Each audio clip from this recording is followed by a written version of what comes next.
आज मराठी भाषा दिवसाच्या निमित्ताने सकाळी बोलत असताना संजय राजाराम राऊत हा जसं काही सकाळी दुधात आंघोळ करून पत्रकार परिषद घेतो अशा पद्धतीची विद्वानासारखी भाषा करत होता। जसं काय ह्यांची भाषा अतिशय शुद्ध आणि हा कधीच कोणाला खालच्या पातीवर टीका करत नाहीत अशा पद्धतीचं वर्तन होतं। त्याच्या म्हणण्याप्रमाणे राजकारणाची भाषा आणि स्तर हे देवेंद्र फडणवीस जी उपमुख्यमंत्री झाल्यानंतर खराब झाली आहे अशा पद्धतीचा आरोप केला तर थोडा गजनी झालेल्या संजय राजाराम राऊतला सांगेन की त्यांनी आठवावं की एका पत्रकार मित्राशी बोलत असताना माईकवर कोण थुकला होता, एका केंद्रीय मंत्रीला शिवी कोणी घातली होती ऑन कॅमेरा, किंवा संजय राजाराम राऊतच्या पक्षाचे जे प्रमुख आहेत ते सातत्याने लोकांच्या शरीरावर कुठल्या पद्धतीची टीका करतात, किंवा हा स्वतः एका डॉक्टर महिलेलाशी बोलत असताना जेव्हा त्याचं कॉल रेकॉर्डिंग पब्लिक झालेलं तेव्हा त्याची भाषा किती चांगली होती। म्हणून मराठी भाषा दिवसाच्या निमित्ताने दुसऱ्यांना भाषेचे धडे देण्यापेक्षा तुझ्या आणि तुझ्या मालकाला शुद्ध मराठी भाषा कशी वापरायची, विरोधकांवर टीका करत असताना खालचं स्तर कसं गाठायचं नाही यावर थोडा स्वतः मार्गदर्शन घ्या आणि मग अन्य लोकांवर टीका करण्याची हिम्मत करा। धन्यवाद।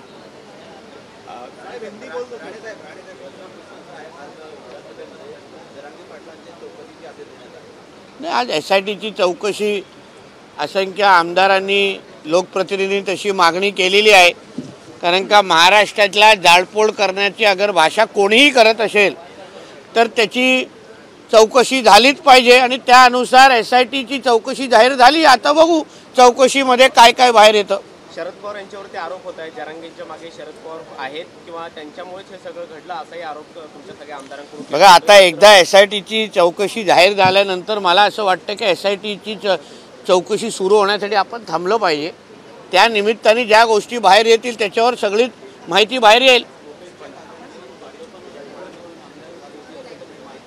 माहितीपेक्षा जरांगे पाटलांचे जे जुने सहकारी आहेत जे शिवबा संघटनेमध्ये आहेत त्यांनी जी काय माहिती दिली त्यानुसार, म्हणून परत सांगतो आता SITची चौकशी जाहीर झालेली आहे, थोडं जरा थांबा आणि त्याच्याबद्दलची भूमिका काय असेल तर कळेल।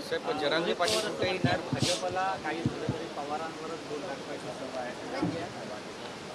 मग अवेळी चुकीच्या जागी बोट न घातलेलं तर मग बोटला दाखवण्याची वेळ येणार नाही ना। म्हणजे योग्य जागी योग्य बोट घातलं तर मग समाधान भेटतो।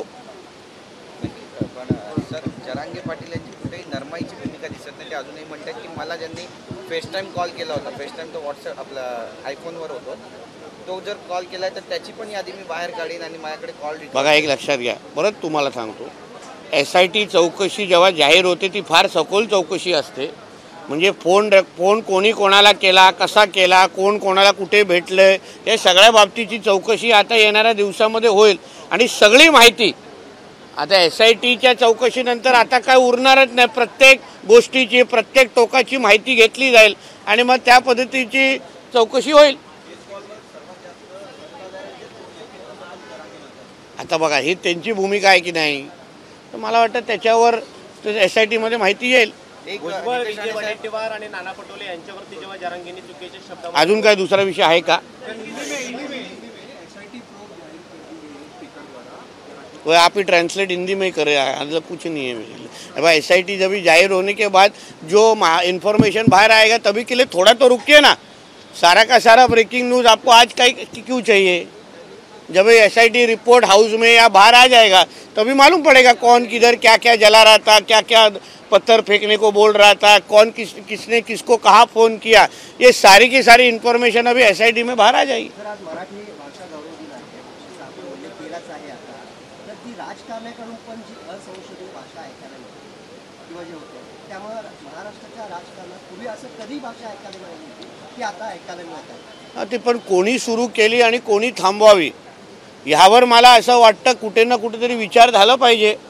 अगर ॲक्शन टू रिॲक्शन आम्हाला द्यायला लागत असेल तर जे सुरू करणारे जे लोक आहेत, भाषेचं स्तर म्हणजे खालती आणणारे जे लोक आहेत, कोणाच्या शरीरावर, कोणाच्या कुटुंबावर, कोणाच्या आईवडिलांवर, एका महिलेवर हे जे काय टीका टिप्पणी करणारे लोक आहेत, या लोकांनी अगर पहिलं भूमिका घेणं बंद केलं तर मला असं वाटतं की त्या पद्धतीचं उत्तरच बंद होईल. यामध्ये जनता भरली जात नाही का किंवा त्यांच्यावरती जे लहान मुलं आहेत नवीन पिढी त्यांच्यावरती वाईट संस्कार होतात? माझं म्हणून तुम्हाला बोलतो नाही, हे आम्हाला कोणालाच आवडत नाही अशा पद्धतीने, कारण का ह्याच्याशी काय जनतेशी काय लेणं येणंच नाही.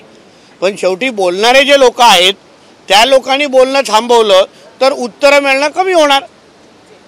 नांदेडमध्ये अशोक चव्हाण याच्यासमोर जय श्रीरामच्या घोषणा देण्यात आल्या, मात्र त्यांनी जय श्रीराम न म्हणता भारत माता की जय अशा शब्द उत्तर दिलेलं आहे. तुम्ही कसं पाहता? आज नाही तर उद्या जय श्रीराम म्हणतील.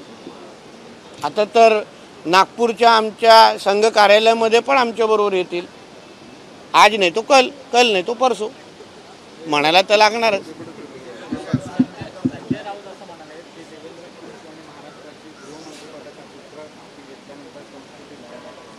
म्हणून मी तुम्हाला सुरुवातीला सांगितले ना, धडे देणारा कोण, ज्यांनी एका महिलेला जाहीर पद्धतीने फोनवर तिच्या घाणेरड्या पातळीची तिची टीका केली, डॉक्टर स्वप्ना पाटकर, ज्यांनी एका पत्रकाराला लाईव्ह कॅमेरावर त्याच्या माईकवर थुकलेले आहेत, ज्यांनी एका केंद्रीय मंत्रीला घाणेरडी शिवी दिलेली आहे, अशी लोक जेव्हा आमच्या गृहमंत्र्यांवर, आमच्या मंत्र्यांवर, आमच्या नेतृत्वावर जेव्हा टीका करतात ना, तेव्हा आजूबाजूचे लोक हसत असतील त्या माणूस वेडा झालाय असं आहे. म्हणून आरशात बघून पहिलं बोलावं आणि मग आमच्यावर टीका करावी.